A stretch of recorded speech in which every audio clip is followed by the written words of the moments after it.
Agradeço à Associação Amigos da Alta Paulista pelo convite para participar como palestrante do 5º Fórum Online de Educação, Meio Ambiente e Sustentabilidade. O tema da palestra será Ecologia Profunda e Ecosofia, parâmetros para a percepção da relação cidade e natureza. Vamos esclarecer que o que será discutido não será a profundidade que envolve os temas da ecologia profunda e da ecosofia. Vamos falar de uma maneira mais branda, mais leve, mais superficial, para que numa possibilidade maior possa haver daí uma reflexão sobre essa questão da cidade e da natureza, que são polos opostos, né? De uma ordem espontânea e de uma ordem imposta e racional. Para isso vamos precisar a compreender essa natureza e a reconhecer essa outra forma, ou a reconhecer uma nova forma de pensar essa relação ou essa representação. E vamos começar com Edgar Morin, quando ele diz que não basta apenas corrigir o erro, porque o erro renasce, ele permanece em alguns, como resquício em algumas formas de pensamento, de princípios de pensamentos que não foram abandonadas. E ele compreende também que não basta fundamentar apenas a análise naquilo que está sendo visto, no fenômeno meramente simples, né? Que para se compreender ou adquirir um conhecimento mais aprofundado, é preciso reorganizar a forma de conhecimento. E ele vai dizer que o que é vital hoje não é apenas aprender, não é apenas reaprender, não é apenas desaprender, mas sim reorganizar nosso sistema mental para reaprender a aprender. Esse final, reaprender a aprender, é extremamente complexo, porque está implícito a mudança paradigmática, ou a necessidade da mudança de paradigma para isso. Porque até agora o máximo que a gente tem feito é reaprender, apenas reaprender. Aqui não, aqui vai ter que ser mudada de fato a visão de mundo para reaprender a aprender, para reorganizar o sistema mental. Não basta mais meramente um paradigma binário de sim ou não, de certo ou errado, de isto ou aquilo, mas um paradigma mais complexo que permita a presença da dúvida, da alien, do acaso, do terceiro excluído, como Morin diz, ou, como Gilbert Durand vai dizer, de um paradigma holonômico que abranja vários saberes para a definição do conhecimento. Então vamos começar com Maffezoli falando da ecosofia. Então, para Maffezoli, a ecosofia não é uma ecologia normativa, uma forma, mas uma forma de sabedoria do habitar. Então, o mundo para Mafezoli é o habitar. Né? O mundo se dá no habitar. E aí não implica a dimensão do mundo, mas implica a forma deste habitar. Uma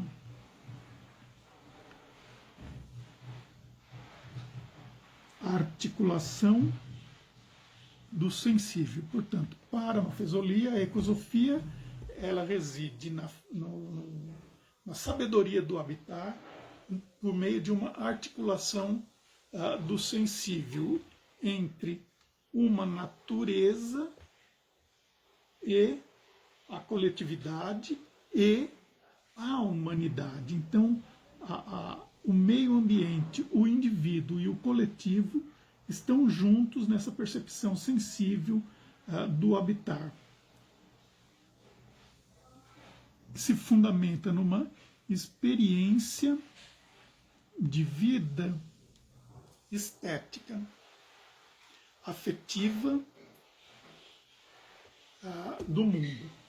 Então, não basta apenas habitar, é preciso que se envolva esteticamente no sentido da percepção e da organização desse mundo. E, portanto, é uma forma afetiva de ver esse mundo.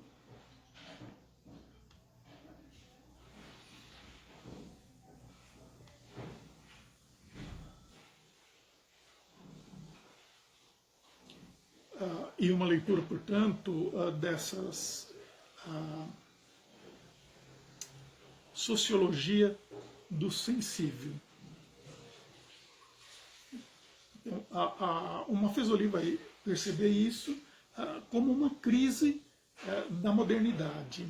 Então ele coloca da racionalidade modernista, melhor dizendo. Aí ele vai dizer, ele vai opor a isso essa percepção sensível do mundo, né? Essa formação das tribos que definem os seus espaços, esse desvelamento do hedonismo que permite uma socialidade muito mais do que uma sociabilidade. Então a ecosofia para Mafezoli, ao final, é essa relação sensível que não despreza o prazer, né, o prazer de ser, o prazer de ter, o prazer de ver, o prazer de se sentir no mundo, e que permite, portanto, formações de tribos que elegem locais como pontos de sua representatividade comunitária, né? Então,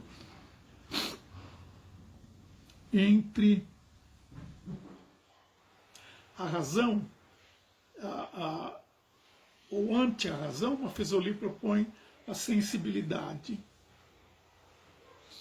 Ante o individualismo, ele propõe o tribalismo. Ante o domínio da natureza, ele propõe a coexistência.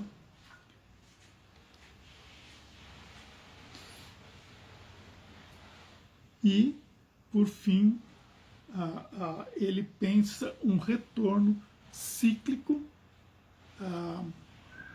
ante um progresso linear. Então, o pensamento de Mafezoli é um pensamento para a integração do homem, do seu modo de vida, com a natureza, que isto reabilitará por meio de uma mudança da forma de pensar, que insere nisso a sensibilidade. Talvez aí a gente já possa apontar um aspecto de reaprender a aprender, né? Então, o Mafezoli vai dizer, como característica disso, ele vai retomar, vai dizer do reencantamento do mundo, opondo-se à ideia weberiana do tédio, do cansaço, da monotonia, da repetição, enfim, né, da banalidade. Ele vai propor a primazia do sensível, ele vai falar de uma fusão sujeito-mundo, né, em busca do self. Do self que é um encontro, ou seja, a gente poderia dizer que esse self que ele busca em relação ao mundo e à natureza é o sentido da territorialidade, do pertencimento. Então, o indivíduo sendo o centro do espaço e compartilhando e se relacionando com o espaço que habita de uma forma vivencial e não meramente prática. Então ele vai pensar o retorno de um inconsciente coletivo, né, e, portanto, de um extrato simbólico, conforme até o Jung propunha, para um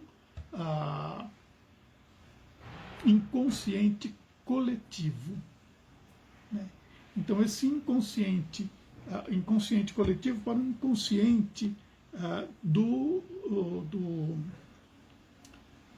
da sociedade aqui presente, que não é aquele inconsciente coletivo profundo que o Jung propunha, mas é o inconsciente que leva como conhecimento todas as particularidades simbólicas e até arquetípicas do local em que habita.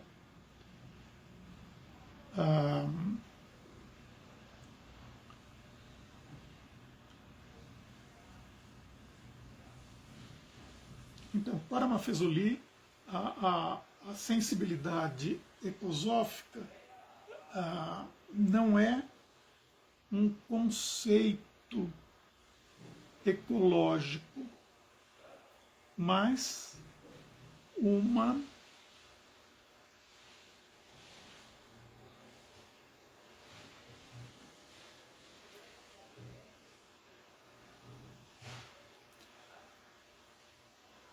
uma mutação civilizatória. Quer dizer, então, muda-se a forma da civilização. O que Mafezoli está pensando é uma outra forma de se habitar esse mundo em que a civilização de fato se transforme ou adquira a sua dimensão mais humana, mais simbólica, menos racional, menos praxeológica, menos funcional.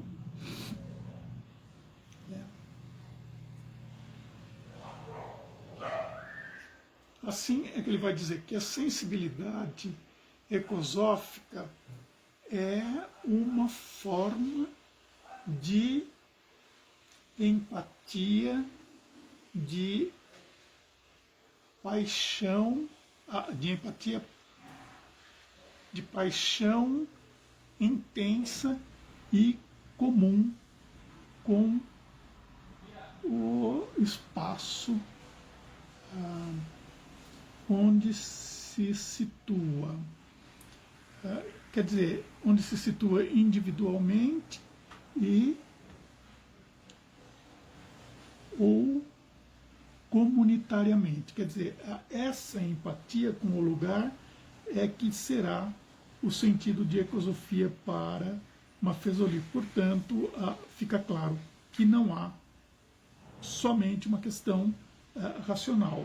O sujeito flui no espaço e constrói o espaço à medida em que ele flui nesse espaço.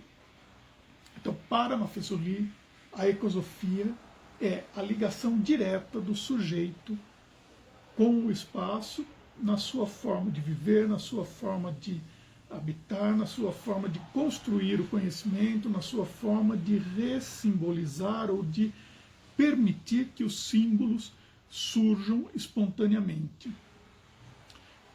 Já a ecologia profunda de Arne Naess fala de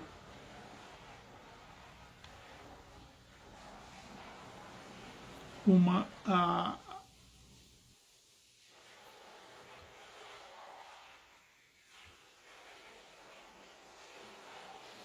fala de um sentido diferente desta forma de ver o mundo. Então, a ecologia profunda de Arne Naess vai falar, na verdade, de uma revolução, ou melhor, de uma reação à crise mundial da década de 1970, do século passado, uma crise mundial que era uma crise que se dava pelas questões ambientais. Então, essa ecologia profunda, ela examina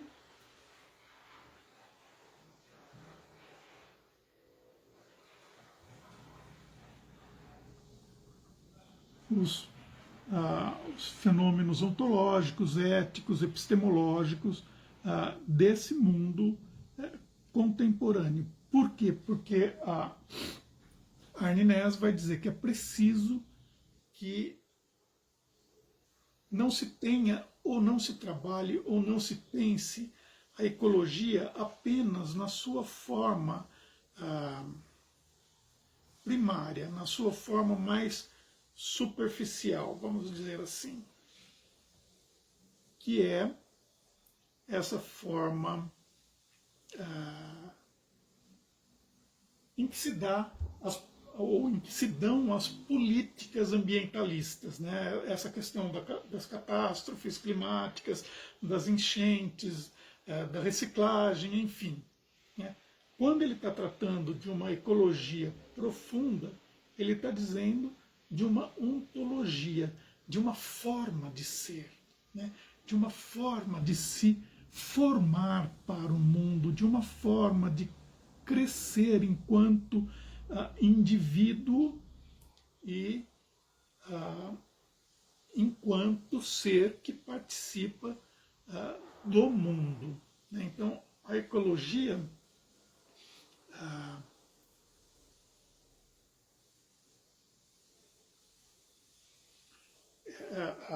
superficial, ela vai ser centrada numa razão civilizatória, meramente isso. Né? E a ecologia profunda vai ser centrada na formação do ser, né? Na ontologia mesmo, né? Em que o ser não se diferencia da natureza, mas o ser compartilha da natureza na sua formação. Então a gente pode dizer que quando Arne Naess pensa isso, ele está propondo uma outra forma de se estar no mundo, né? Que não é no topo de uma pirâmide com um antropocentrismo, mas sim num biocentrismo, num ecocentrismo. Então, o indivíduo não é mais aquele que domina, mas é aquele que partilha e que colabora com a natureza. Então, o indivíduo não é o que se apresenta como um dominador, mas ele é aquele que participa e que, junto com a natureza, ele cria um outro mundo numa dimensão civilizatória diferente. Então a gente pode comparar aqui que Naess e Mafezoli, de uma certa forma, caminham em paralelo com o sentido de ecosofia. Por quê? Porque para Maffesoli, ecosofia é uma forma de habitar. Para Arne Naess, ele vai dizer que a ecologia profunda é formada de várias ecosofias. Então, é possível que se tenha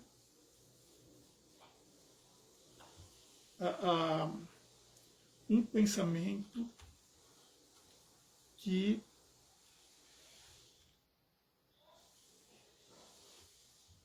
convirjam para uma ideia de mundo diferenciado. Os dois autores tratam da questão do self, ou apresentam o self como como o princípio de uma procura organizadora da natureza. Mas ambos caminham com um self que não é o self de uma psique profunda do Jung. Eles se valem do sentido de centralidade do self. Quando Jung diz que os arquétipos, o indivíduo faz um movimento circulando o self por meio dos seus arquétipos, né? Que o que eles vão dizer é que, sim, para o Jung, dificilmente toca-se o self. Já para o Maffesoli e para o Arne Naess, é possível tocar o self. Então, quando eles estão falando dessa questão do self ecosófico e das várias ecosofias enquanto possibilidade de um encontro central ou de uma centralização com a natureza, é possível também pensar que há uma diferenciação da percepção, né? Então, a gente pode ampliar essa percepção com Merleau-Ponty, quando ele diz que o corpo, a percepção se dá através do corpo. Então, o corpo, num determinado local, num determinado espaço, numa determinada situação, percebe o mundo ao seu redor. Então, quando a gente diz com isso que percebe o mundo ao seu redor, a gente diz que há várias fontes ou locais de percepção do mundo, que então o que se percebe do mundo é apenas uma parte, uma pequena parte do mundo, porque a totalidade é impossível. Então, essa centralidade de mundo é a centralidade de uma ecosofia sensível, né, de uma ecologia profunda do lugar. Né? E é nesse princípio, é neste mundo que a percepção do corpo, ou a percepção dada pelo corpo, constrói em que a gente vive a nossa realidade, portanto, as nossas percepções. Daí, então, é que a gente pode, enquanto ser urbano, né, enquanto ser humano urbano, repensar a forma da cidade. Né? Vamos, num processo assim, mais amplo e mais histórico e mais ligeiro, pensar que os primeiros agrupamentos humanos estavam à beira dos rios, dos córregos, de leitos fluviais que permitiam o deslocamento e as trocas de produção, né? Que a cidade, também as primeiras cidades, elas foram clareiras abertas em florestas ou campos, com espaços reorganizados, racionalizados, né? Para uma função que depois foi adquirindo uma forma urbana, com funções mais específicas de cidade, separando bem a cidade e o campo. Né? Que a cidade, praticamente, no seu desenvolvimento, principalmente na sua industrialização, ela acaba negando a natureza, ela acaba se voltando contra, não contra, mas se voltando contra o campo mesmo, né? Porque o campo passa a ser o lugar, e a floresta e a natureza passa a ser o lugar da barbárie, né? Daqueles que habitavam sem a forma organizada de uma cidade. E aqui a gente pensa sempre numa organização, numa visão eurocêntrica, que é a nossa visão, que vem lá da Grécia com as suas formações também, e as suas ordens e os seus regimes e as suas hierarquias.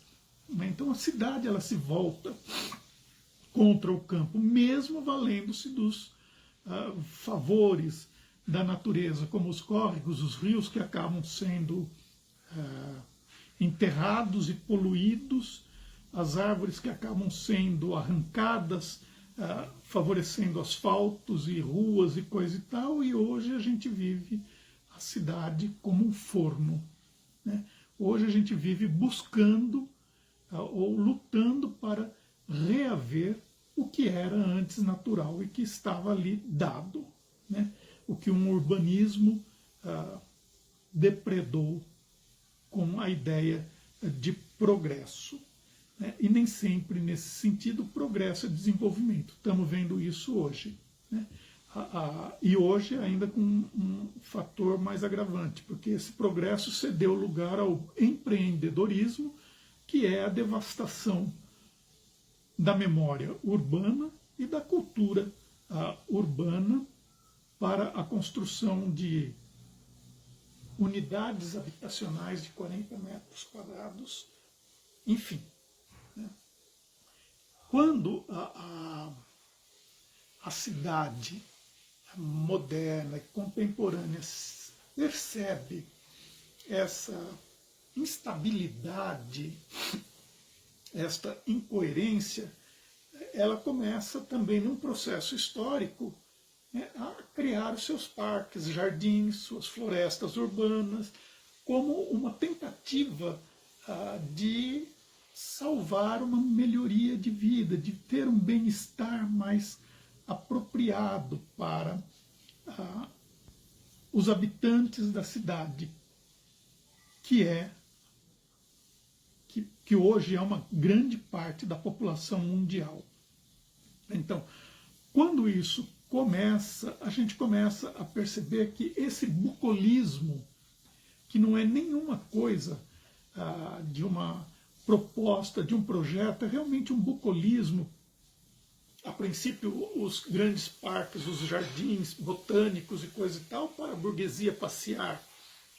É um bucolismo que tenta reaver o perdido, e que a gente vai perceber que o indivíduo, o homem comum, ele não compreende isso. A gente percebe com Marco Valdo, com as estações do ano do Ítalo Calvino, o pobre do operário que vive a busca de pequenas coisas, de pequenos proveitos para uma melhoria de vida, advindos de uma mudança das estações. Então, da primavera, do verão, do inverno, então, dos cogumelos que nascem aos pés, nas árvores, dos pássaros que fazem que voam para outros cantos para a sua reprodução, enfim, do passeio no campo que ele procura, né, como uma parte bucólica daquele homem que tenta se integrar com a natureza, e que tudo dá errado para esse pobre operário. Por que tudo dá errado para esse pobre operário? Porque essa cidade industrializada, ela não está apta e nem pronta e nem quer, no fundo, essa relação com a natureza. Por quê? Porque a relação com a natureza vai trazer a sensação e o sentido de lazer, né? O que pode gerar uma negação àquilo que a cidade industrial, comercial, contemporânea, né, empreendedora, progressista, propõe, que é o trabalho, o trabalho e o trabalho, e o ritual do trabalho, né, na área urbana. Levanta-se cedo, vai para o trabalho, volta-se do trabalho, e os parques e jardins ficam abandonados ao Deus dará, sem nenhuma participação, sem nenhuma vivência, sem nenhum uso prazeroso da população. Quando essa população trabalhadora vai para o parque, como o Ibirapuera, em São Paulo, aos finais de semana, é simplesmente para um descanso meio que forçado do ritual, né? De um ritual opressor do trabalho. Então, Marco Valdo mostra isso. Marco Valdo é esse trabalhador, né? E o que a gente está tentando entender é que essa representação da relação cidade e natureza, se não for de fato por uma formação ontológica, de uma ecologia profunda, por uma sensibilidade do habitar, né, de uma ecosofia, desse habitar, dessa forma de se estar e de se dar no local em que se habita, de se criar essa territorialidade e essa identidade, a cidade e a natureza não se encontrarão. Porque, para que isso aconteça, a cidade tem que estar aberta à natureza, ela tem que compartilhar com a natureza, ela precisa ser uma cidade que não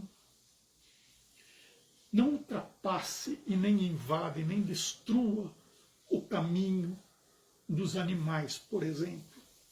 A gente precisaria pensar uma cidade ecológica, uma cidade selvagem, que permita que os animais andem e habitem pelas ruas, ou que passem pelas rodovias e pelos parques e pelas cidades com corredores apropriados, sem que corram qualquer tipo de risco de atropelamento, ou de morte, ou de qualquer forma de maldade. Lógico que uma cidade selvagem não quer dizer que tenha lá no meio um leão, um tigre ou uma onça. Não, mas que permita que a onça atravesse a cidade, como a gente vê em alguns momentos, mesmo em Cuiabá, onças caminhando pela rua por causa das queimadas do Pantanal e coisas do gênero. Então, dando continuidade, a questão de uma cidade mais aberta à vida, né, vamos dizer assim, entre aspas, selvagem, a essa vida mais natural, a uma integração com a natureza, ela vai depender de uma mudança paradigmática, né, que não poderá mais ser regida por um paradigma tecnocrata, burocrático, de razão binária, mas que deverá ser regida por um paradigma de uma razão aberta, que aceite as alteridades, que tenha a alha como possibilidade, né, e que tenha o terceiro excluído, né, como diz Morin, na sua constituição e na sua formação. Então, uma cidade que dialoga e que convive com a natureza é uma cidade de um paradigma enciclopédico também, como Morin vai dizer, ou de um paradigma da complexidade, né, onde o todo, né, a holonomia seja parte fundamental. E aí então que Morin diz que é ao nível do paradigma que muda a visão da realidade, a realidade da visão, o rosto da ação, e que, em suma, muda a realidade. Então, o que a gente propõe é que essa percepção se dê a esse nível de uma mudança paradigmática, que vai se colocar como um intermediário entre a realidade e o imaginário, porque na teoria do imaginário, a organização do imaginário rege o real. Então, esse paradigma e essa relação da representação da percepção da cidade e da natureza se dá entre dois, que é a realidade e o imaginário. É um estágio intermediário, na verdade, onde o homem se coloca, onde o corpo se coloca como parte ou como construto da realidade e do mundo. Então terminamos por aqui com essa reflexão de Morin, né, que é a realidade é possível de ser mudada à medida em que se muda o paradigma. E o que nós precisamos de imediato, e o que a ecologia profunda e a ecosofia propõem, é de fato uma mudança paradigmática. Acho que podemos pensar por aqui. Obrigado e espero ter contribuído.